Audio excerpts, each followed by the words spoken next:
IFM News. IFM News. IFM News. Lokal.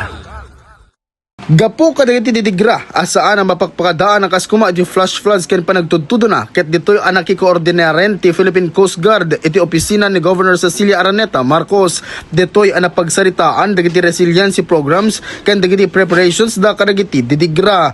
Mainaig iti daytoy ket nabara pinasang baisudan ni Governor Marcos kas bilang senyales iti panakikadwada iti provincial government of Ilocos Norte. Mainaig iti daytoy ket agtultuloy dagiti programa ti CGSS iti Ilocos Norte kag runaan na kadagiti adda iti igid ti baybay. May panamnamamet ti suporta ti PGIN kadagiti kaming ti Coast Guard ken kastabay kadagiti mangalap iti probinsya. Para iti IFM News, Idol Lawrence Martinez Tatak, IFM. IFM News. IFM News. IFM News. Lokal.